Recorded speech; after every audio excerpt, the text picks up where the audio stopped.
Si lo que están a punto de escuchar es cierto, entonces nunca estuvimos solos. Hay secretos que el gobierno niega pero que nunca logró ocultar del todo. Bienvenidos a Crónicas de lo Desconocido, quinto capítulo de la primera temporada. OVNIs, Gobierno y Silencio, la historia de Bob Lazar. Soy Mario Londoño. Y yo soy Ana Brizales. Hoy vamos a sumergirnos en uno de los archivos más impenetrables y polémicos de la ufología. A través de la revisión de artículos, documentos desclasificados, registros judiciales y testimonios históricos. Exacto. La misión de esta investigación es bastante clara. Vamos a diseccionar todos los datos para intentar comprender si estamos ante la revelación más grande en la historia de la humanidad o ante el fraude más elaborado, resistente y fascinante que jamás se haya construido. Totalmente. Y, para entender la magnitud de esta historia, hay que retroceder y establecer la escena con mucha precisión. Viajemos a mayo de 1989. El escenario es Las Vegas, Nevada. El canal local de televisión, el KLAS-TV. Ese mismo. Están transmitiendo en vivo y el periodista de investigación George Knapp realiza una entrevista que, sin exagerar, cambiaría para siempre el curso de los misterios gubernamentales. Claro, la famosa entrevista en las sombras. Exacto. Frente a la cámara, oculto completamente a contraluz para proteger su identidad y bajo el seudónimo de Dennis, aparece un hombre afirmando algo insólito. Meses después, este mismo hombre decide salir de la oscuridad, dar la cara y revelar su verdadero nombre, Bob Lazar. La geografía de este misterio me parece fundamental para quienes nos escuchan. Cuando el público piensa en secretos gubernamentales y naves experimentales, la mente inmediatamente viaja al Área 51. Claro, Groom Lake. Sí, esa enorme base militar en el lecho de un lago seco. Pero este denunciante introdujo un concepto completamente nuevo al vocabulario público. Él no afirmaba trabajar en el Área 51 tradicional. No, él hablaba de algo más profundo. Hablaba de una instalación aún más secreta. Un complejo subterráneo ubicado a unos 24 kilómetros al sur, excavado directamente en las faldas de una montaña en Papoose Lake, un lugar hiperclasificado conocido como el Sector 4 o simplemente S4. Clima político de la época. De acuerdo, vamos a desempacar esto porque a primera vista la historia suena exactamente como un guión de ciencia ficción de Hollywood, diseñado a la medida para vender libros o asegurar los derechos de una película. Sí, suena demasiado espectacular. Pero hay algo que siempre ha incomodado a los investigadores, y son los detalles técnicos. La información que proporcionó en 1989 no encajaba con la imaginación de un simple aficionado a los platillos voladores. Había demasiada precisión, ¿verdad? Exacto. Había un nivel de detalle en la física y la ingeniería que resulta francamente perturbador. Y para dimensionar esa precisión debemos sumergirnos en el clima de la época. Finales de los años 80. La Guerra Fría aún respiraba con fuerza, y el nivel de secretismo militar en el desierto de Nevada era absoluto, casi asfixiante. Era la época dorada de los proyectos negros. Claro, en Groom Lake se probaban aeronaves que para un ciudadano común parecerían magia negra. Hablamos de los aviones espía U-2, el SR-171 Blackbird que rompía récords de velocidad, o el caza furtivo F-117 que era totalmente invisible a los radares. El nivel de seguridad era draconiano. Totalmente. En ese contexto de hermetismo total, de bases secretas y presupuestos ilimitados, es donde aparece este personaje. Un hombre con un perfil que, como mínimo, podemos llamar peculiar. Según los registros de la época, era un científico y técnico que no encajaba en el molde tradicional. El del autocohete. Ese mismo. En su tiempo libre, construía vehículos propulsados por motores a reacción en su propia casa. Existe un artículo del periódico Los Álamos Monitor de 1982 que documenta cómo instaló un motor a reacción en un Honda Civic. ¡Qué locura! Sí, pero fíjate en este detalle vital. Ese mismo artículo periodístico lo identifica claramente como un físico que trabajaba en el prestigioso Laboratorio Nacional de Los Álamos, una de las instalaciones científicas más importantes del país. Un dato que el propio laboratorio negó rotundamente años después, ¿no? Así es, afirmaron de manera oficial que no tenían absolutamente ningún registro de él, ni como empleado, ni como visitante. Pero la evidencia documental es terca. El periodista George Knapp, escarbando en los archivos, encontró un directorio telefónico interno de Los Álamos de ese mismo año, 1982. Y ahí estaba. Exacto. Claramente impreso, aparece el nombre de Robert Lazar junto a las siglas KM, indicando que trabajaba a través de un contratista externo de tecnología llamado Kirk Mayer. O sea, el gobierno intentó borrar su existencia en la base, pero olvidaron un simple directorio telefónico impreso que demostró que mentían. Ese descubrimiento le dio una credibilidad inmensa al principio. Claro, parecía que decía la verdad. Sin embargo, esto nos lleva directo al gran abismo de su historia, el misterio académico. Lazar afirma tener maestrías en física del prestigioso Instituto Tecnológico de Massachusetts, el MIT, y en electrónica de Caltech, dos de las instituciones más elitistas del planeta. Pero no hay registros. Cero.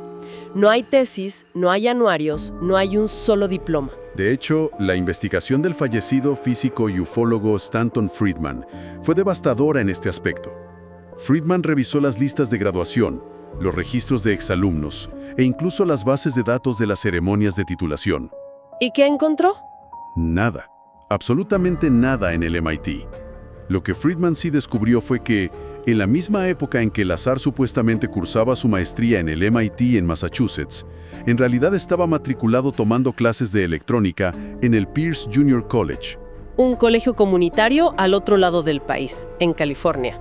Exacto. Y aquí es donde me cuesta seguirle el paso a la teoría de la conspiración.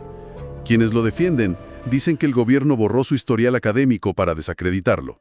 Claro, la teoría del borrado institucional. Sí, pero... A ver, entiendo que una agencia de inteligencia pueda entrar a un servidor y borrar un nombre o destruir una carpeta de papel en un archivo físico. Pero ¿cómo borras la memoria humana?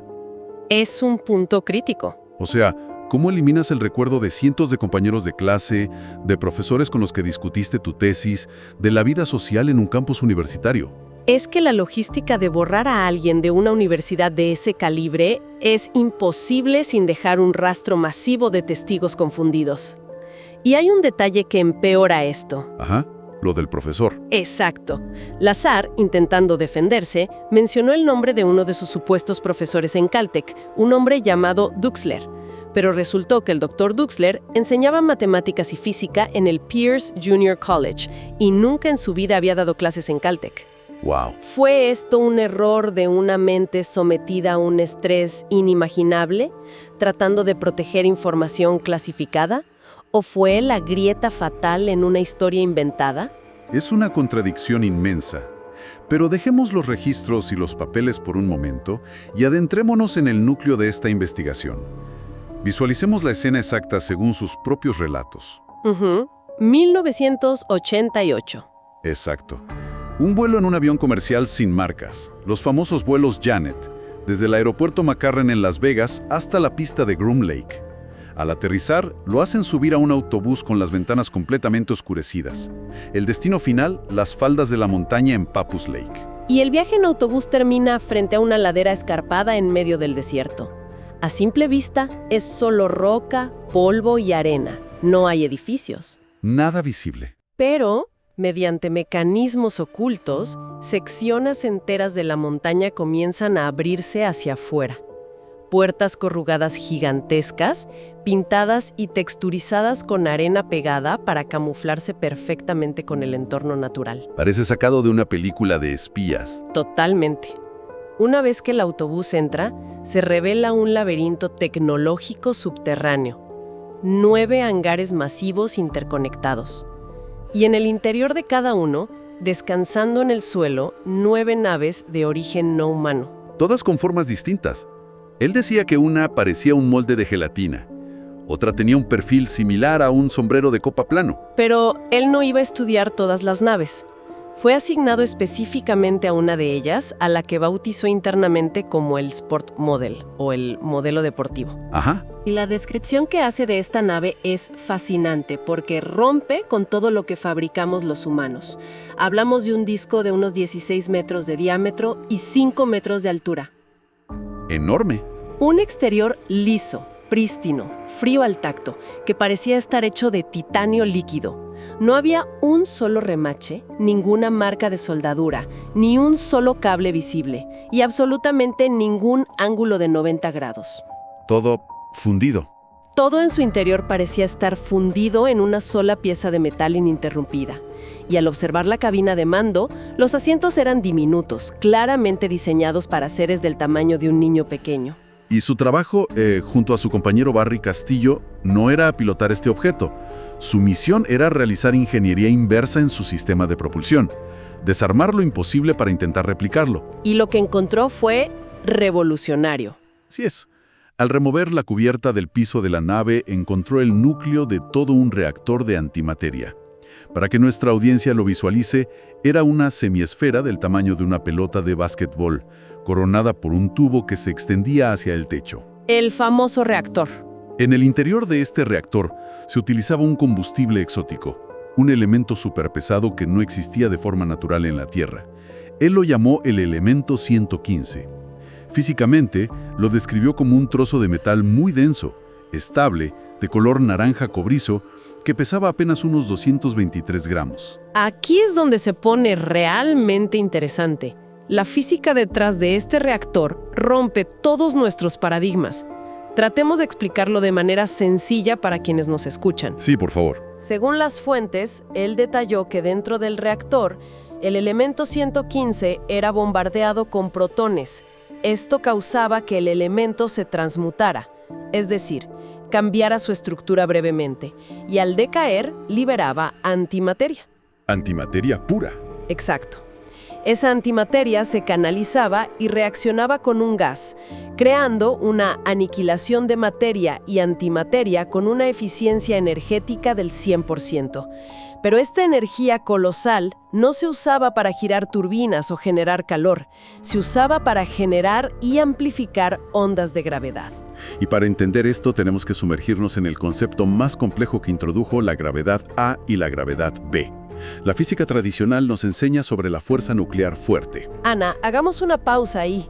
Para quienes no somos físicos cuánticos, ¿qué es exactamente la fuerza nuclear fuerte? Bueno, imagínalo como el pegamento cósmico. Es la fuerza invisible que mantiene unidos a los protones y neutrones dentro del núcleo de un átomo. Es increíblemente poderosa, pero su alcance es minúsculo. Solo funciona dentro del átomo. Claro. Lo que él argumentaba es que el elemento 115 era tan masivo que esta fuerza, este pegamento, se extendía más allá del perímetro del átomo. A esta onda que se derramaba hacia afuera, él la llamó gravedad A. Ajá. ¿Y la gravedad B? La gravedad B, en cambio, es la que todos conocemos, la que emiten los planetas a gran escala y nos mantiene pegados al suelo. Entiendo. Entonces la nave usaba esa energía del reactor para capturar y amplificar esa gravedad A, y la canalizaba a través de 3 cilindros móviles en la base de la nave, creando un campo de fuerza, una especie de burbuja en el espacio-tiempo alrededor del vehículo. Exactamente. La nave no volaba expulsando fuego por detrás como lo hace un cohete de la NASA. Manipulaba el tejido mismo del universo. Imagínate poner una canica en una cama elástica y presionar fuertemente con el dedo a unos centímetros de ella. Se hunde. La tela de la cama elástica se hunde, se dobla y la canica simplemente rueda o cae hacia el centro de esa distorsión. La nave hacía lo mismo con el espacio. Doblaba el espacio por delante de ella y simplemente caía hacia su destino. Eso explicaría tantas cosas de los avistamientos modernos. Explicaría cómo estos objetos pueden hacer giros en ángulo recto a velocidades hipersónicas, sin que la fuerza centrífuga convierta a los tripulantes en puré. Claro, la inercia no las afecta. Como la nave está dentro de su propia burbuja de espacio-tiempo, protegida del exterior, la inercia y la gravedad en su interior son cero. No hay fricción, no hay estampidos sónicos. Y él afirma haber visto esto en acción durante las pruebas de vuelo que se realizaban los miércoles al anochecer. Relata cómo la nave se elevaba del suelo en completo silencio. Antes de despegar, emitía un zumbido eléctrico de alto voltaje y se producía una descarga en corona. Una descarga en corona, como un efecto eléctrico visible. Sí. Piensa en ese halo luminoso. Ese brillo azulado y eléctrico que a veces se ve zumbando alrededor de los cables de alta tensión antes de una tormenta fuerte. Ese mismo resplandor azul espectral iluminaba el vientre del disco mientras se elevaba. ¡Qué imagen tan cinematográfica! Pero esta maravilla tecnológica y el entusiasmo científico pronto se tiñeron de una paranoia asfixiante. La historia da un giro oscuro cuando él decide llevar a su esposa y a un par de amigos, entre ellos el propio George Knapp, al borde del desierto para observar estas pruebas nocturnas a la distancia. Un error fatal. El equipo de seguridad de la base los descubrió. Y ahí es donde la vida de este hombre se oscurece por completo. Pierde inmediatamente su autorización de seguridad, comienza a notar que sus teléfonos están intervenidos, algo que años después se comprobaría, afirma ser seguido por vehículos sospechosos en la ciudad. Sí, la presión era constante. La tensión escala a niveles letales cuando, conduciendo por la carretera hacia Las Vegas, alguien dispara desde un auto en movimiento contra la llanta de su vehículo. ¡Wow! Pero lo que resulta verdaderamente incomprensible es que las tácticas de intimidación no se detuvieron en la década de los 80. En el año 2006, su negocio de suministros científicos sufrió una redada brutal del FBI. Y nuevamente en 2018, múltiples agencias federales allanaron su laboratorio. Y para poner esas redadas en contexto, la del 2006, oficialmente, fue porque su empresa vendía materiales químicos y el gobierno quería rastrear sustancias restringidas. La del 2018 fue justificada bajo la premisa de buscar recibos antiguos de un cliente tóxico. Excusas muy convenientes. Pero es la sincronía lo que alimenta el misterio. El allanamiento del 2018 ocurrió exactamente durante la semana en que estaba grabando un documental con el cineasta Jeremy Corbell. Entraron decenas de agentes buscando supuestos papeles. Y eso es lo que no me cuadra. Si este hombre es simplemente un estafador brillante que inventó una mentira en los años 80, ¿por qué el gobierno federal gasta recursos masivos en allanar su negocio 30 años después, justo cuando está grabando una película? Es una excelente pregunta. Y por otro lado, si está diciendo la verdad y robó secretos de Estado, ¿por qué no lo desaparecieron en 1989? ¿Por qué dejarlo hablar en televisión? A este punto de la historia, con el FBI derribando puertas y elementos químicos involucrados, es imposible no tomar bandos. Y para analizar esos bandos sin pasiones, tenemos que observar las tres grandes teorías que intentan explicar este fenómeno. Vamos a dividirlo en tres bloques. Si miramos los datos fríamente desde una perspectiva escéptica, los argumentos contra él son demoledores. Sí, los datos duros no lo ayudan. No solo es la absoluta falta de pruebas físicas, el hecho de que no pudo sacar ni 1 miligramo de elemento 115 para mostrárselo al mundo, es su historial. Los registros de su escuela secundaria lo ubican en el tercio inferior de su clase, lo que hace estadísticamente ridícula su admisión en el MIT. Claro. En 1990 recibió una condena judicial por estar involucrado en la instalación del sistema informático de una red de prostitución ilegal, el Honeysuckle Ranch. Un detalle bastante sórdido. Para los críticos, esto no dibuja el perfil de un físico de élite del gobierno, sino el de un técnico oportunista, brillante pero profundamente problemático. O sea, un estafador con conocimientos técnicos que vio una oportunidad de hacerse famoso. Pero cuando escuchas a sus defensores y te sumerges en el lado conspirativo de la historia, esas mismas manchas legales se interpretan de forma opuesta. Lo fascinante aquí es cómo le dan la vuelta. Quienes le creen argumentan que la bancarrota y los cargos de prostitución fueron fabricados o exacerbados deliberadamente por agencias federales para destruir su reputación. Es el manual clásico de desacreditación. Arruina su carácter y nadie creerá su ciencia. Exacto.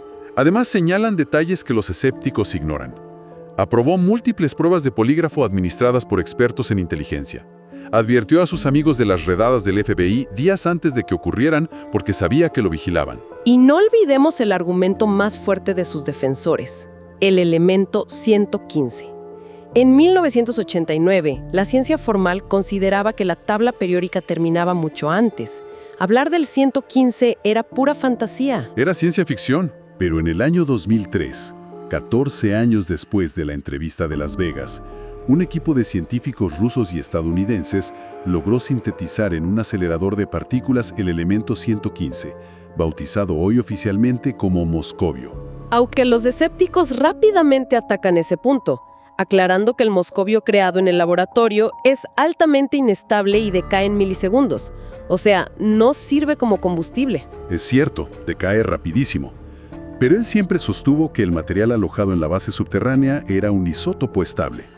En física, un isótopo es una variante del mismo elemento, pero con un número diferente de neutrones, lo que puede cambiar drásticamente su estabilidad. Claro, cambia sus propiedades. Lograr esa variante requiere una capacidad de síntesis muy por encima de la tecnología humana actual. El solo hecho de haber nombrado el elemento décadas antes de su descubrimiento oficial sigue siendo una piedra en el zapato para el escepticismo absoluto. Totalmente. Pero hay una tercera teoría, un punto intermedio que resulta quizás más maquiavélico y escalofriante que los extraterrestres, la teoría del engaño controlado o la desinformación estructurada. ¿Qué pasaría si la historia es una mezcla tóxica de verdades a medias y mentiras inducidas? Es una táctica histórica en el mundo de la inteligencia militar. Piénsalo así. Tienes a un técnico talentoso pero excéntrico trabajando como contratista en proyectos militares clasificados. Tal vez drones de nueva generación impulsados por reactores nucleares compactos. O radares indetectables. Exacto. Los directores de la base saben que este técnico tiene la boca suelta, así que deciden usarlo. Lo exponen a tecnología extraña y comienzan a alimentarlo con documentos falsos sobre alienígenas y la constelación Zeta Reticuli. ¿Con qué fin? Desviar la atención. Muy simple. Si este empleado sale de la base y le dice a los rusos o a la prensa que Estados Unidos tiene un nuevo radar indetectable, hay una crisis de seguridad nacional. Pero si el empleado sale en televisión nacional diciendo que Estados Unidos tiene naves marcianas escondidas en el desierto, la comunidad científica y los medios serios lo tacharán de loco. Es una cortina de humo perfecta. La verdadera tecnología militar queda perfectamente escondida detrás de una cortina de humo alienígena. Espera, Mario, eso suena muy lógico en el papel de un analista de la CIA, pero arruinar la vida financiera, legal y psicológica de tu propio ingeniero solo para crear una cortina de humo, intervenir sus teléfonos, dispararle, acosarlo durante 30 años, eso parece un riesgo operativo altísimo y un desperdicio de talento. Además, requeriría un nivel de coordinación institucional casi infalible. Y tienes toda la razón en dudarlo, porque presupone una maldad institucional perfecta. Sin embargo, si conectamos esto con un panorama más amplio, independientemente de qué teoría elijamos creer, el impacto psicológico de esta historia trasciende los hangares subterráneos. Totalmente. Nos obliga a enfrentarnos a la profunda necesidad humana de creer que hay algo más grande y avanzado allá afuera, contrastada violentamente con nuestro terror primario hacia lo incomprensible. Es una tensión constante. La imagen de esa nave perfecta, fría, manipulando la gravedad sin emitir un solo sonido, nos atrae porque rompe nuestra soledad en el cosmos, pero nos aterroriza porque nos recuerda nuestra absoluta inferioridad tecnológica. Y pone sobre la mesa el poder corrosivo del silencio institucional. Durante décadas, el gobierno de los Estados Unidos negó rotundamente la mera existencia del Área 51. Amenazaban a quienes se acercaban a la frontera. Era un fantasma. No fue sino hasta el año 2013 que la CIA reconoció oficialmente la instalación en documentos desclasificados. Fueron 50 años de mentiras oficiales a sus propios ciudadanos. Ese muro de secretismo ciego fue el fertilizante perfecto para que germinara esta narrativa. El silencio crea paranoia. Cuando una institución que tiene el poder de arruinar tu vida te dice que no hay nada que ver en el desierto, la psicología humana dicta inmediatamente que ahí debe estar oculto el secreto del universo. ¿Las implicaciones, Ana? Si tan solo un pequeño porcentaje de sus relatos sobre propulsión fuera real, son abrumadoras. Significará que las leyes fundamentales de la termodinámica que enseñamos en las universidades están incompletas. Que hay una física oculta. Significaría que una fuente de energía 100% limpia e infinita, capaz de llevar a la humanidad a las estrellas, erradicar la pobreza energética o, por el contrario, crear armas capaces de fracturar un planeta, ha estado oculta bajo toneladas de roca, monopolizada por contratistas militares sin ninguna supervisión democrática. A más de 3 décadas de aquella noche, en que una silueta borrosa apareció en los televisores de Nevada, el eco de esa entrevista resuena con una fuerza que nadie predijo. Hoy más que nunca. Hoy, no son programas marginales los que hablan de esto. El propio Congreso de los Estados Unidos sostiene audiencias públicas formales para investigar los fenómenos anómalos no identificados, exigiendo a los generales que revelen si existen programas de ingeniería inversa de naves no humanas. Y la chispa original que encendió este incendio legislativo moderno fue precisamente este caso. Al final, el expediente de Papus Lake nos deja varados en un terreno de incertidumbre perpetua. Probablemente nunca sabremos, con absoluta y cristalina certeza, Si estamos ante el denunciante más valiente de la historia, un hombre dispuesto a sacrificar su paz mental por la verdad, O si estamos admirando al arquitecto del mito moderno más indestructible de nuestros tiempos. la duda persiste, alimentándose de cada pedazo de información clasificada que gotea desde las sombras del desierto. Pero hay una última idea para quienes nos escuchan, algo que va más allá de lo que ocurrió en 1989. Siempre nos obsesionamos con lo que el gobierno ocultaba hace 30 años, pero miremos el presente. Ajá, el sector corporativo. Hoy en día, la vanguardia de la ingeniería aeroespacial ya no le pertenece únicamente a los gobiernos. Está dominada por corporaciones privadas y multimillonarios. Empresas que no están sujetas a la ley de libertad de información. Ese es un punto aterrador. Si hoy mismo una nave no humana cayera del cielo, es muy probable que no la lleven a una base militar como S-4, sino al laboratorio privado de una corporación multinacional, donde ningún periodista, ningún juez ni ningún ciudadano tendría jamás el derecho legal de exigir respuestas. El secreto ya no sería de Estado, sería propiedad corporativa. Les agradecemos profundamente por acompañarnos en esta investigación a través de los laberintos del secretismo militar y la tecnología prohibida. La invitación está abierta para que nos compartan sus conclusiones en nuestras plataformas. Sí, queremos leerlos. ¿De qué lado de la historia se posicionan? ¿Creen en el reactor de antimateria o en la cortina de humo perfecta? ¿Y qué otro gran misterio oculto bajo capas de polvo y confidencialidad desean que se explore en nuestro próximo análisis profundo? Mantengan la curiosidad alerta, porque el próximo caso que desempacaremos nos llevará a cuestionar no lo que ocurre en los cielos restringidos, sino las extrañas desapariciones que ocurren en nuestros propios bosques nacionales. Ana Grisales y Mario Londoño te llevan a explorar los misterios que el mundo aún no puede explicar. Porque hay verdades que no están hechas para ser reveladas. Y quizá lo más aterrador no es lo que está allá afuera, sino lo que ya está aquí.